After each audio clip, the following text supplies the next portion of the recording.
ஹரஹர நம பார்வதி பதஜே ஹரஹர மகாதேவ. தென்னாடுடைய சிவனே போற்றி, எந்நாட்டவர்க்கும் இறைவா போற்றி. வேயுறு தோழி பங்கன் விடமுண்ட கண்டன் மிக நல்ல வேணை தடவி மாசரு திங்கள் கங்கை முடிமேல் அணிந்து என் உளமே புகுந்த அதனால் ஞாயிறு திங்கள் செவ்வாய் புதன் வியாழன் வெள்ளி சனி பாம்பிரண்டும் உடனே ஆசரு நல்ல நல்ல அவை நல்ல நல்ல அடியாரவர்க்கு மிகவே ஆதித்யாஜ சோமாய மங்களாய புதாய குரு சுக்ர சனிபியஸ்ச ராகவே கேதவே நமஹ. அன்பார்ந்த எங்களுடைய நெக்ஸ்ட் ஜென் தொலைக்காட்சி நேயர்களுக்கு உங்களுடைய ஜோதிட ஆச்சாரியர் ஜோதிட குரு சிவஸ்ரீ சரவணமாணிக்க சிவாச்சாரியர், முதல்வர் காஞ்சி காமகோடி பீடம் வேதசிவ ஆகம பாடசாலை சங்கர மட குருகுலம் காஞ்சிபுரம்.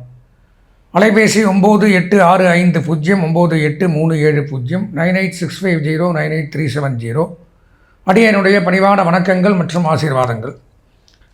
நாம் இந்த பதிவின் வாயிலாக காண இருக்கக்கூடியது அப்படின்னு பார்த்தோம்னா மாத பலன்கள் அப்படிங்கிறது. அதாவது இந்த கிரகங்களுடைய அமைப்புகள், இந்த 9 கிரகங்கள், இந்த சனி, நான் ஒரு தடவையும் சொல்கிற மாதிரி சனி ராகு கேது குருவை தவிர மற்ற கிரகங்கள் மாறிகிட்டே இருக்கும். ஒவ்வொரு மாதத்திற்கு ஒரு முறை, 1.5 மாதத்துக்கு ஒரு முறை, 2.5 நாளுக்கு ஒரு முறை, இப்படியெல்லாம் மாறக்கூடிய கிரகங்கள் உண்டு. அப்படி பார்க்கும் பொழுது சில பேர் தினபலன்கள் அப்படிங்கிறத சொல்கிறோம். டெய்லி இன்றைக்கி எப்படி இருக்கும் ஒரு ராசிக்கும் அப்படிங்கிறது ஒரு விதமான ஒரு பார்ட். இன்னொன்று வார ராசி பலன்கள் அப்படிங்கிறதும் எடுத்துக்கலாம். ஏன்னா அதே தான் வரும், கிரகங்கள் மாதத்துக்கு ஒருக்காக தான் மாறும் வாரத்துலலாம். இரண்டாவது பார்த்தோம்னா இந்த மாத ராசி பலன்கள் அப்படிங்கிறது மிகவும் முக்கியம் வாய்ந்தது. ஏன்னா இந்த 6 கிரகங்கள் பக்கம் இந்த மாதத்துக்கு ஒருக்கா பயிற்சி ஆகும். அப்போது இந்த ஒவ்வொரு மாதத்துலேயும் நமக்கு என்னென்ன இந்த கிரகங்கள் இங்கே இருக்கிறதுனால என்னென்ன நன்மை தேவைகள் நமக்கு நடக்கும் அப்படிங்கிறத பற்றி அவசியம் தெரிஞ்சுக்கணும். ஏன்னா இந்த 9 கிரகங்களில் ஒரு 5 கிரகங்கள்னே எடுத்துக்கலாம். இந்த சனி ராகு கேது குரு, இதை தவிர மற்ற கிரகங்கள் மாற்றங்கள் கொடுத்துன்னு தான் இருக்கும். இப்போ இந்த மாதம் ஒருக்கா நமக்கு இந்த மாதத்தில் என்ன பண்ணும், எப்படி இருக்கும் அப்படிங்கிறத தெரிஞ்சுக்கிறதுக்காக தான் இந்த மாத ராசி பலன்கள் அப்படிங்கிறத பார்க்குறோம். அதில் மங்களகரமான விஸ்வாவச வருஷம் ஆனி மாதம் 2025ஆம் ஆண்டு இந்த 12 ராசிகளுக்கும் எப்படி இருக்க போகிறது அப்படிங்கிறது தான் நம்ம இந்த பதிவில் பார்க்குறோம். பார்ப்பதற்கு முன்பாக இந்த மாதத்தினுடைய விசேஷ தினங்கள், ஆனி மாதத்தில் என்னென்ன விசேஷங்கள்லாம் வருது, என்னென்ன விரதங்கள் வருது, எதை நம்ம அனுஷ்டிக்கணும், எதை மேற்கொள்ளணும், முக்கியமானது மட்டும்தான். அது முக்கியமான விரதங்கள் அப்படிங்கிறத தெரிஞ்சுட்டு தொடர்ந்து நம்ம 12 ராசிகளுக்கு உண்டான பலாபலன்களை காண்போம். ஆனி மாதத்தில் வரக்கூடிய விரதங்கள் மற்றும் விசேஷ தினங்களை பார்ப்போம். ஆனி மாதம் 8ஆம் நாள் 22/6/2025 ஞாயிற்றுக்கிழமை கிருத்திகை, முருகப்பெருமானுக்கு உகந்த தினம். முருக பக்தர்கள் விரதங்கள் அனுஷ்டிப்பது மிகவும் நல்லது. ஆனி மாதம் 9ஆம் நாள் 23/6/2025 திங்கட்கிழமை பிரதோஷம், சோமவார பிரதோஷம், ரொம்ப விசேஷம். திங்கட்கிழமை பிரதோஷம் வர்றது. சிவபெருமானை நோக்கி விரதங்கள் அனுஷ்டித்து சிவபெருமான் வழிபாடு மாலை வேளையில் செய்கிறது மிகவும் சிறந்தது. ஆனி மாதம் 11ஆம் நாள் 25/6/2025 புதன்கிழமை அமாவாசை, பிதர்கள் முன்னோர்கள் நினச்சி தர்ப்பணங்கள் கொடுக்கறது அப்படிங்கிறது விசேஷம் அன்னைக்கு. ஆனி மாதம் 14ஆம் நாள் 28/6/2025 சனிக்கிழமை வளர்பிறை சதுர்த்தி, விநாயகப் பெருமானுக்கு உகந்த தினம். ஆனி மாதம் 16ஆம் நாள் 30/6/2025 திங்கட்கிழமை சுக்ல சஷ்டி, சஷ்டி விரதம் அப்படிங்கிறது ரொம்ப சிறப்பு வாய்ந்தது. அன்றைக்கி குமார சஷ்டின்னு கூட சொல்லுவாங்க. குழந்தை இல்லாதவர்கள் இந்த வருஷம் ஆனி மாதத்தில் குமார சஷ்டி அன்னைக்கு விரதம் இருந்தால், சஷ்டியில் இருந்தால் அகப்பையில் வரும்பாங்க. அதுக்கு தான் மாற்றி சஷ்டியில் இருந்தால் அகப்பையில் வரும்னு மாற்றி சொல்லுவாங்க. சஷ்டியில் விரதம் இருந்தால், அகம்னா நம்ம சரீரம், உடல், அந்த பையில் உடலில் இருக்கிற பைங்கிறதா கர்ப்பப்பை. சஷ்டியில் விரதம் இருந்தால் கர்ப்பப்பையில் குழந்தை வரும் அப்படிங்கிறது தான் வாக்கியம். ஆனால் இந்த சஷ்டி விரதம் அப்படிங்கிறது இருந்தால் முருகப்பெருமானே வந்து பிறப்பார் அப்படிங்கிறது ஒரு ஐதீகம். அதனால் அந்த விரதம் அப்படிங்கிறது அன்றைய தினம் அனுஷ்டிக்க வேண்டியது. ஆனி மாதம் 18ஆம் நாள் 2/7/2025 புதன்கிழமை ஆனி திருமஞ்சனம், நடராஜ பெருமானுக்கு அபிஷேகம். அதே மாதிரி ஆருத்ரா தரிசனம், ஆருத்ரா அபிஷேகம் சொல்லுவாங்க. பெண்கள், சுமங்கலி பெண்கள்லாம் அன்றைக்கி களி இதெல்லாம் பண்ணி மங்கல்ய சரடு அப்படிங்கிறத கட்டிப்பாங்க. அன்றைய தினம் காலை 6 to 7க்குள்ளே அதை பண்ணிக்கிறது ரொம்ப விசேஷம். வருஷத்தில் 6 அபிஷேகம் வரும். அதில் மார்கழியில் வர்றதும் ஆணியில் வர்றதும் ரொம்ப விசேஷம். அப்போது ஆணி திருமஞ்சனம்னு இதை சொல்லுவாங்க. மார்கழியில் வர்றது ஆருத்ரா தரிசனம்னு சொல்லுவாங்க. ஆனி மாதம் 22ஆம் நாள் 6/7/2025 ஞாயிற்றுக்கிழமை சுக்ல ஏகாதசி விரதம் இருக்கிறவங்க அன்றைக்கி இருக்கலாம். குரு உதயம் அன்றைய தினம் குரு பகவான் அஸ்தமனம் ஆயிருந்தால் அன்றைக்கி உதயமாறார். ஆனி மாதம் 24ஆம் நாள் 8/7/2025 செவ்வாய்க்கிழமை பிரதோஷம். ஆனி மாதம் 26/10/7/2025 வியாழக்கிழமை என்று பௌர்ணமி அம்பாள் விசேஷம்.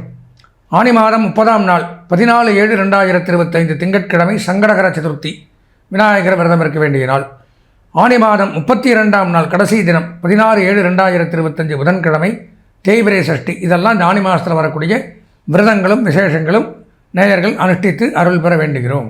அன்பார்ந்த எங்களுடைய மூலம், பூராடம், உத்திராடம் ஆகிய நட்சத்திரத்தில் பிறந்த தனுசு ராசி நேயர்களுக்கு மாத ராசி பலன்கள் அப்படிங்கிற தலைப்பில் மங்களகரமான விஸ்வாவசு வருஷம் ஆனி மாதம் 2025ஆம் ஆண்டு ஆனி மாதத்தினுடைய பலாபலன்களை தான் பார்க்குறோம். கடந்த மாதங்கள்லாம் அதாவது சில பயிற்சிகளாக இருக்கலாம், சிலது ஆகாமல் இருந்திருக்கலாம், நன்மை தீமைகள் மாறி மாறி வந்திருக்கலாம், போயிருக்கலாம். அப்போது இந்த மாதத்தில் கிரக நிலவரங்கள் பிரகாரம், கிரக பயிற்சிகள் பிரகாரம் நம்ம தனுசு ராசிக்கு எப்படி இருக்குது, எதை செய்யலாம் அப்படிங்கிறதெல்லாம் பற்றி தான், எதை செய்யக்கூடாது, எந்த கிரகத்தை வணங்கலாம், இதெல்லாம் பற்றி இந்த பதிவில் பார்க்குறோம். தனுசு ராசி அப்படின்னு எடுத்தலாம் ராகு பகவான் 3ஆம் இடத்துல மிகச்சிறப்பு. உடன் பிறந்தவர்கள் மூலம் அனுகூலங்கள், ஆதாயங்கள் ஏற்படும். சகோதர சகோதரிகள் மூலம் நன்மைகள் உண்டாகும். அவர்களுக்கும் நன்மை ஏற்படும். உங்கள் மூலமாக இருந்து வந்த பிரச்சனைகள் விலகும். உடல்நலக் கோளாறு, சில பேருக்கு வெகு நாட்களாக மருத்துவ செலவு இருந்துருக்கும். என்ன நோயினே கண்டுபிடிக்க முடியறக்கே பல காலம் ஆகிருக்கும். கண்டுபிடிச்சும் வைத்தியம் பண்ணிகிட்டே இருப்பாங்க, நோய் சரியாகாது. அந்த மாதிரி ஒரு பெரிய ஒரு மருத்துவ சாகசம்னே சொல்லலாம். அந்த நோய் நிவர்த்தியாகி முழுமையாக குணமடையக்கூடிய நேரம் அப்படின்னு கூட இந்த நேரத்தை சொல்லலாம். அந்த மாதிரி அமைப்புகள் ஏற்படக்கூடிய அமைப்பு உண்டாகுது. வெளிநாடு போக்குற அமைப்பு உண்டாகுது. வெளிநாட்டு பயணங்கள் சிறப்பாக இருக்கும். ஏற்றுமதி இறக்குமதி தொழில், அந்நிய செலாவணி, பங்கு வர்த்தகம், ஷேர் மார்க்கெட்டிங் இதில் எல்லாம் சாதிக்கலாம், சம்பாதிக்கலாம். 4ஆம் இடத்துல சனி, அது ஒரு இடையூறை ஏற்படுத்தும். அர்த்தாஷ்டம சனின்னு பேர். அர்த்தம்னா பாதி, அஷ்டமன்னா 8, 8ல் பாதி 4. இடமாற்றம், வேலை மாற்றம், துன்பம், துயரம், அலைச்சல், வேதனை, சங்கடங்கள், மனமுளைச்சல், பொருளாதார விரயங்கள், கஷ்ட நஷ்டங்கள், வீண் வாக்குவாதங்கள், விபத்து, பிரிவு இதெல்லாம் கொடுக்கும். கொஞ்சம் ஜாக்கிரதையாக தான் இருக்கணும். 2.5 வருஷத்துக்கு சனி அங்கே தான் இருக்கும். கொஞ்சம் பேச்சுக்கள் எல்லாம் கரெக்டாக இருக்கணும். போக்குவரத்தில் கவனமாக இருக்கணும். இல்லைன்னா நம்ம ஏமாந்துருவோம். ஜாக்கிரதையாக இருக்கணும். 5ஆம் இடத்துல சுக்கிரன், பூர்வ புண்ணியஸ்தானத்தில் சுக்கிரன் மிகச்சிறப்பு. பூமி, மனை, வீடு, விவசாய நிலங்கள், லாபம். அதே மாதிரி வங்கி, நிதி நிறுவனங்கள், ஃபினான்ஸ் டிபார்ட்மெண்ட், குடுக்கல் வாங்கல், ஆடை ஆபரண தொழில் பண்ணுறவங்க இவங்களுக்கெல்லாம் நன்மை. பஞ்சு, பருத்தி, ஜவுளி இந்த மாதிரி துறையில் வேலை செய்யக்கூடியவர்கள், தங்கம், வெள்ளி, நகை செய்பவர்கள், விஸ்வகர்மாக்கள் இவங்களுக்கெல்லாம் மிக ஒரு சிறப்பானது ஒரு நன்மை அப்படிங்கிறது ஏற்படுது. எதிர்பார்த்த காரியம் கைகூடும். பெண்களுக்கு மிகச் சிறப்பானது ஒரு நன்மை அப்படிங்கிறதும் ஏற்படும். 5ல் சுக்கிரன். 6ஆம் இடத்துல ஒன்றுமில்லை. 7ஆம் இடத்துல சூரியன் குரு சேர்க்கை மிகச்சிறப்பு. உயர்கல்வி, ஞானம், அறிவு, ஆன்மீக நாட்டங்கள், இறை வழிபாடு, தியானம், தபம், ஜபம், யோகம் இதில் ஈடுபடலாம். வீடு வாங்கலாம், வீடு கட்டலாம், மனை வாங்கலாம், இடம் வாங்கலாம், விவசாய நிலம் வாங்கலாம், தோட்டங்கள் அமைக்கலாம், வீட்டிற்கு தேவையான பொருட்கள் அனைத்தும் வாங்கலாம், பெரிய பதவிகள் வகிக்கலாம். இப்போ இருக்கிற பதவியே பெரிய பதவியாக இருந்தாலும் அதை விட ஒரு பெரிய பதவிங்கிறது கிடைக்கும். தலைமை பொறுப்பு, நிர்வாகத் திறமை, team leading, head of the department இதெல்லாம் கிடைக்கும். அரசுத்துறை, அரசியல்வாதிகள், அரசு பணியாளர்களுக்கும் நன்மை அதிகரிக்கும். திருமண வாழ்க்கை சிறப்பாக இருக்கும். திருமண பாக்கியம் அப்படிங்கிறதும் ஏற்படும். தடைப்பட்டு வந்த திருமணங்கள் நிச்சயிக்கப்படும். திருமண காலம் வந்தாச்சு. 8ஆம் இடத்துல புதன், அதுவும் நன்மை. உயர்கல்வி, ஆடிட்டிங், அக்கௌண்டன்ட், எழுத்துத்துறை, டீச்சிங், கல்வித்துறை, உயர்கல்வித்துறை, பத்திரப்பதிவுத்துறை, வருமான வரித்துறை, ஆடிட்டிங், அதே மாதிரி IT company, trading, marketing agencies, business, வியாபாரிகள், பால், பழங்கள், காய்கறிகள், உணவு ரீதியான வியாபாரங்கள் இதெல்லாம் சிறப்பாக இருக்கும். 9ஆம் இடத்துல செவ்வாய் கேது, அதுவும் மிகச்சிறப்பு. ரியல் எஸ்டேட் பண்ணுறவங்க, ப்ரோக்கேஜ் பண்ணுறவங்க, உணவு சம்மந்தமாக ஹோட்டல்ஸ் வச்சுறவங்க, ரிசார்ட்ஸ், ஹோட்டல்ஸ், லாட்ஜ், தங்கும் விடுதிகள், சின்ன பேக்கரி ஷாப்லேருந்து பெரிய ஒரு உணவகங்கள் வரை வைத்து நடத்தக்கூடியவர்களுக்கெல்லாம் நன்மை. சுகாதாரத்துறை சிறந்து விளங்கும். மருத்துவ பணியாளர்கள், மருத்துவர்களுக்கு நன்மை அதிகரிக்குது. நீதிமன்றத்தில் பணியாற்றக்கூடியவர்கள், நீதித்துறையில் இருக்கக்கூடியவர்கள் இவங்களுக்கெல்லாம், விளையாட்டுத்துறையில் இருக்கிறவங்க இவங்கெல்லாம் சாதிக்கலாம். இந்த மாதம் மிகச்சிறப்பு. பொதுவாக தனுசு ராசி அப்படின்னு எடுத்துட்டால் இந்த மாதத்தில் 100க்கு 95% நன்மைகள் ஏற்படுது. கல்வி பயிலக்கூடிய மாணவர்கள் 100% நன்மைகள் பெறலாம். கலைத்துறை, அரசியல்வாதிகள், பெண்கள் 90% நன்மைகள். சுய தொழில், உத்தியோகம், வியாபாரம், விவசாயம் செய்யக்கூடியவர்களுக்கும் 90% நன்மைகள் ஏற்படுது. இந்த மாதம் முக்கியமான பணிகளை தவிர்க்க வேண்டிய சந்திராஷ்டம தினம் அப்படின்னு பார்த்தீங்கன்னா ஆனி மாதம் 13ஆம் நாள் வெள்ளிக்கிழமை அதிகாலை 4 மணி 14 நிமிடம் முதல் ஆனி மாதம் 15ஆம் நாள் ஞாயிற்றுக்கிழமை காலை 10 மணி 24 நிமிடம் வரை சந்திராஷ்டமம். அந்த நேரத்தில் முக்கியமான பணிகளை தவிர்த்து இறை வழிபாடு மேற்கொள்வது அவசியம். இந்த மாதம் அதிர்ஷ்டமான வண்ணம் மஞ்சள், அனுகூலமான திசை வடக்கு, அதிர்ஷ்டமான எண் 9. வணங்க வேண்டிய தெய்வம் முருகப்பெருமான். முருகப்பெருமானை வணங்கி இந்த மாதத்தை இனிமையான மாதமாக மாற்றிக்கொள்ள ஆசீர்வதித்து விடைபெறுகிறேன். நன்றி, வணக்கம்.